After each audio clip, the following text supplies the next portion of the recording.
Sir రీసెంట్‌గా తెలంగాణ ప్రభుత్వం కొన్ని ప్రభుత్వానికి సంబంధించినటువంటి నోటిఫికేషన్‌లు ఇవ్వడం జరిగింది. కానీ వాళ్ళకి సరిపోయే నిరుద్యోగులు ఎవరైతే ఉన్నారో వాళ్ళకి సరిపోయేంత ఉద్యోగాల నోటిఫికేషన్ ఇవ్వలేదని వాళ్ళు ఇప్పుడు ప్రొటెస్ట్‌లు చేయడం జరుగుతుంది. అంటే ప్రభుత్వానికి నిరుద్యోగుల పైన చిత్తశుద్ధి ఉంది అనుకోవచ్చా? అంటే ఇది చిత్తశుద్ధి అనే దానికి సంబంధించింది కాకుండా అట్లా ఆహ్, గవర్నమెంట్ ఇవ్వదు నోటిఫికేషన్. హ్మ్. ఫస్ట్ ఇది తెలంగాణ పబ్లిక్ సర్వీస్ కమిషన్ ఇస్తుంది. Telangana public service commission notification ఎలా ఇస్తుంది అనంటే ప్రతి డిపార్ట్మెంట్ నుంచి వచ్చే వేకెన్సీస్ని బట్టి ఇస్తుంది. హ్మ్. ఇప్పుడు వేకెన్సీ ఫిల్లింగ్ కూడా ఎలా ఉంటుందంటే 66 2/3 33 1/3 రేషియోలో ఉంటుంది. హ్మ్. అంటే ఇప్పుడు సపోజ్ ఒక 100 పోస్టులు ఉన్నాయనుకోండి, 100 వేకెన్సీలు ఉన్నాయనుకోండి, 100 వేకెన్సీల్లో 66 పోస్టులు ఇండైరెక్ట్ రిక్రూట్మెంట్ అంటే ప్రమోషన్ల ద్వారా ఫిలప్ చేస్తారు. హ్మ్. మిగతా 34 పోస్టులు డైరెక్ట్ రిక్రూట్మెంట్ పోస్టింగ్ ఫిలప్ చేస్తారు. కాబట్టి ఈ రేషియోని కంపల్సరీగా మెయింటైన్ చేయాలి గవర్నమెంట్. హ్మ్. అండ్ మోర్ ఓవర్ ఈ డైరెక్ట్ రిక్రూట్మెంట్లో మళ్ళీ రకరకాల వర్టికల్ రిజర్వేషన్, హారిజాంటల్ రిజర్వేషన్ ఇవన్నిటిని కూడా పరిగణలోకి తీసుకోవాలి.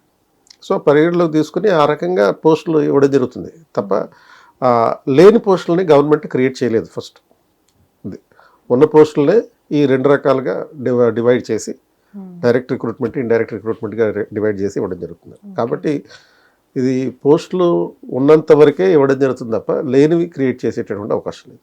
ఓకే. అంటే కానీ ఇప్పటి వరకు ఏవైతే 5000 నోటిఫికేషన్‌లు ఇవ్వడం జరిగిందో దాంట్లో కూడా 19,000 వేకెన్సీస్ ఉన్నాయని కూడా చెప్పుకొస్తున్నారు. కానీ ఎందుకు ఇంత తక్కువ ఇవ్వాల్సిన అవసరం వచ్చిందంటారు? ఇప్పుడు 19,000లో చెప్పాను కదా, ఇప్పుడు 66 2/3 అనేది ఇండైరెక్ట్ రిక్రూట్మెంట్ ఉంటుంది. అంటే ఈ ప్రమోషన్ల ద్వారా ఇవ్వాల్సి వస్తుంది. మిగతావి ఈ డైరెక్ట్ రిక్రూట్మెంట్ ద్వారా ఇవ్వడం జరుగుతుంది.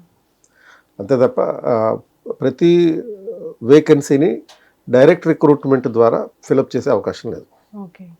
కానీ ప్రభుత్వాలు ఎలక్షన్స్‌కి వెళ్ళే ముందు హామీలు ఇస్తూ ఉంటారు. అంటే మేము ఇన్ని లక్షల ఉద్యోగాలు ఇస్తాము, నిరుద్యోగుల్ని మేము కాపాడుతాము అని చెప్తూ ఉంటారు. కానీ ఇలాంటి కౌంట్ లేకుండా వాళ్ళు ఇలాంటి హామీలు ఇవ్వడం వల్ల నష్టపోయేది విద్యార్థులే అవ్వచ్చు కదా సార్? అభ్యర్థులకైతే అది నమ్మకం పెట్టుకుంటారు. యాక్చువల్గా ఇప్పుడు సపోజ్ గతంలో బీఆర్ఎస్ గవర్నమెంట్ ఉన్నప్పుడు 1,00,000 ఉద్యోగాలు ఇస్తున్నారు. ఆస్పిరెంట్స్ పాపం ఏం ఫీల్ అయ్యారంటే ఇవన్నీ కూడా గవర్నమెంట్ పోస్టులు అనుకున్నారు. బట్ చివరిలో కేటీఆర్ గారు చెప్పింది ఏంటంటే మేము 1,00,000 ఉద్యోగాలు ఇస్తామన్నాం కానీ అది గవర్నమెంట్ ఉద్యోగాలు అనలేదు కదా. ఇందులో ప్రైవేట్గా ఉద్యోగాలు ఉంటాయి, ఇతరత్ర ఉద్యోగాలు ఉంటాయి, అన్నీ కలుపుకొని 1,00,000 క్రియేట్ చేయగలుగుతున్నాం అంతే తప్ప ఓన్లీ 1,00,000 ఉద్యోగాలు మేము డైరెక్ట్ రిక్రూట్మెంట్ ద్వారా ప్రభుత్వ ఉద్యోగాలు ఇస్తామనేటటువంటి మాట ఎప్పుడూ చెప్పలేదన్నారు. కాబట్టి అలా పబ్లిక్ని కొంచెం చీట్ చేసే అవకాశం ఉంటుంది ఇలాంటి పొలిటికల్ స్టేట్మెంట్స్ ద్వారా అన్నమాట. ఇప్పుడున్న కాంపిటీషన్లో ప్రభుత్వ ఉద్యోగాలు సాధించడం అనేది ఈజీ అంటారా? చాలా టఫ్ జాబ్ ఇది. ఎందుకంటే ఒక గ్రూప్ 1 ఎగ్జామ్ గతంలో తెలంగాణలో జరిగినప్పుడు 3 లక్షల మంది అప్లై చేశారు. అంటే ఉన్న పోస్టులు 580కి 3 లక్షల మంది అప్లై చేయడం అంటే అది అసాధారణమైనటువంటి కాంపిటీషన్ అది. సో అందులో నుంచి ఒక 580 మంది, అందులో మళ్ళీ రిజర్వేషన్లు ఉంటాయి, జనరల్ కేటగిరీ ఉంటుంది, ఈడబ్ల్యూఎస్ ఉంటుంది, ఎస్సీ ఎస్టీ ఓబీసీ, మళ్ళీ ఓబీసీలో ఏబిసిడి కేటగిరీలు ఉంటాయి. సో ఇన్ని రకాలుగా కాంబినేషన్లు, పర్కులేషన్స్ చూసుకొని, పర్మిటేషన్స్ చూసుకొని అప్పుడు రిక్రూట్మెంట్ చేయడం జరుగుతుంది.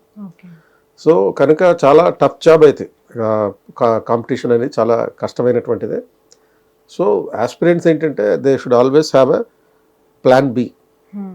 గవర్నమెంట్ జాబ్స్ కోసం మాత్రమే ప్రిపేర్ అవ్వడం కాకుండా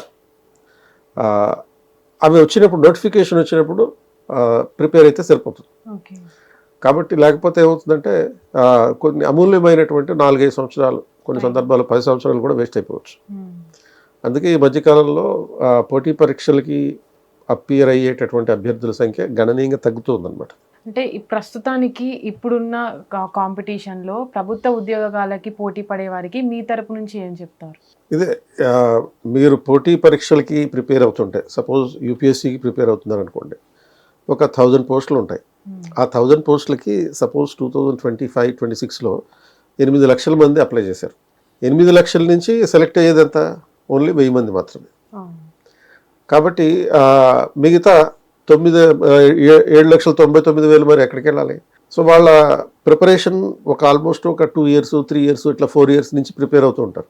మరి వీళ్ళందరూ చేయాల్సిన పని ఏంటి అంటే they should always take the competitive exam, government exams only as an option, not an compulsion అనమాట. కంపల్షన్గా కాకుండా ఒక ప్రత్యామ్నాయంగా మాత్రమే చూసుకోవాలి. సో మీరు ప్రిపేర్ అవ్వదలుచుకున్నప్పుడు ఒక టైం లిమిట్ పెట్టుకోండి. ఇప్పుడు యూపీఎస్సీ అయితే ఎవ్రీ ఇయర్ దానికి నోటిఫికేషన్ వస్తుంది కాబట్టి ఒక టైం లిమిట్ పెట్టుకోండి, ఒక 3 years పెట్టుకోండి. ఆ 3 yearsలో నేను సాధించగలిగితే ఈ రంగంలో ఉంటాను, లేకపోతే ఇంకొక ఆల్టర్నేటివ్ జాబ్ చూసుకుంటాను అనే ఒక కమిట్మెంట్ పెట్టుకోవాలి, పర్సనల్ కమిట్మెంట్. అండ్ ఆ 3 years కూడా 200% ఎఫర్ట్ పెట్టాలి. జస్ట్ 100% ఎఫర్ట్ పెడితే మరి ఈ 8 లక్షల్లో నుంచి నువ్వు 1000 మందితో పోటీ పడాలంటే కుదిరే పని కాదు. కాబట్టి ఫండమెంటల్గా ఒక 3 ఏళ్ళు టైం పెట్టుకో, 200% ఎఫర్ట్ పెట్టు. సో 200% ఎఫర్ట్ పెట్టడం అంటే జస్ట్ నీకు టైం కుదిరినప్పుడు చదువుకోవడం అట్లా కాకుండా ప్రతిరోజు కంపల్సరీగా ఒక 10 to 12 hours డెడికేటెడ్గా దానికే ఉండాలి. ఒకవైపు ఉద్యోగం చేస్తూ ఇంకోవైపు ప్రిపేర్ అవుతాను అనేటటువంటి పర్స్పెక్టివ్ ఉండకూడదు. 100% కాకుండా 200% మీరు దానికి డెడికేట్ చేస్తేనే.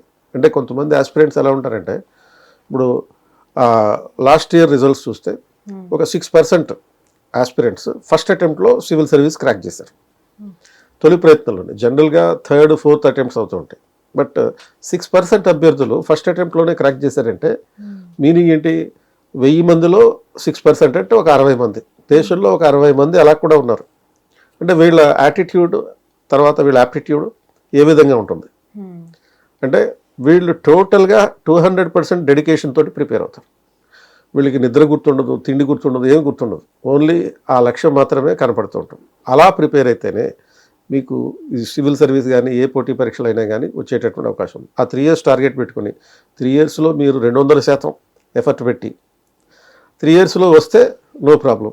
ఇక రాలేదు అనుకోండి, అది వదిలేసి మీకు సులభం, మీకు మరొక ఆల్టర్నేటివ్ కెరీర్ ఏదైనా ఉంటే అది చూసుకోండి.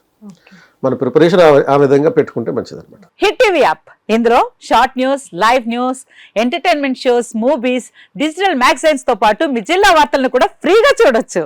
ఇంకెందుకు ఆలస్యం, వెంటనే హిట్ టీవీ యాప్ ని డౌన్లోడ్ చేసుకుని ఫ్రీగా ఎంటర్టైన్మెంట్ పొందండి. Hit TV app. Hit TV app. Please download hit TV app. Hit TV app ని ఫ్రీగా డౌన్లోడ్ చేసుకొని ఎంజాయ్ చేయండి. మీకు నచ్చిన ఎంటర్టైన్మెంట్ కోసం హిట్ టీవీ యాప్ ని ఫ్రీగా డౌన్లోడ్ చేసుకుని ఎంజాయ్ చేయండి. హిట్ టీవీ యాప్ ని డౌన్లోడ్ చేసుకుని ఆస్వాదించండి, ఆశీర్వదించండి. ఇంతమంది సెలబ్రిటీలు హిట్ టీవీ యాప్ ని డౌన్లోడ్ చేసుకోండి అని చెప్తున్నారంటే ఎంత మంచి యాప్ ఆలోచించండి.